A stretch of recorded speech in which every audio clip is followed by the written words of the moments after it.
Indian rupee has fallen to its record low against the US dollar.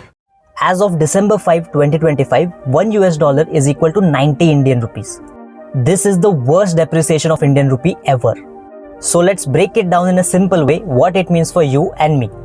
See, markets का एक simple rule है, ज़्यादा demand मतलब ज़्यादा value.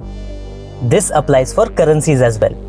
But recently, डॉलर के कंपैरिजन में रुपी इतना ज़्यादा डेप्रिशिएट होने के 4 मेजर रीजंस हैं. First, foreign institutional investors Indian market से पुल आउट कर रहे हैं और उन इन्वेस्टमेंट्स को यूएस डॉलर में कन्वर्ट कर रहे हैं, जिससे यूएस डॉलर की डिमांड बढ़ रही है. सेकेंड, हमारे इंपोर्ट्स ज़्यादा है और एक्सपोर्ट्स कम, जिसका मतलब है जितने डॉलर्स इंडिया में आ रहे हैं उससे ज़्यादा हम स्पेंड कर रहे हैं. Third, trade war.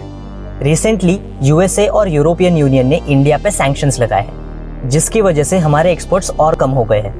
Fourth, dollar globally इतना ज़्यादा स्ट्रांग है कि अगर किसी भी मार्केट में अनसर्टेनिटी बढ़ती है तो इन्वेस्टर्स पहले डॉलर की तरफ भागते हैं, जिससे डॉलर और स्ट्रांग हो जाता है. So how does this affect common Indians?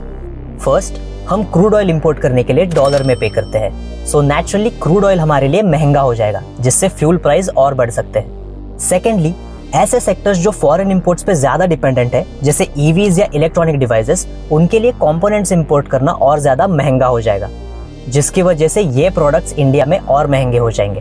But there is one positive that we can take from this.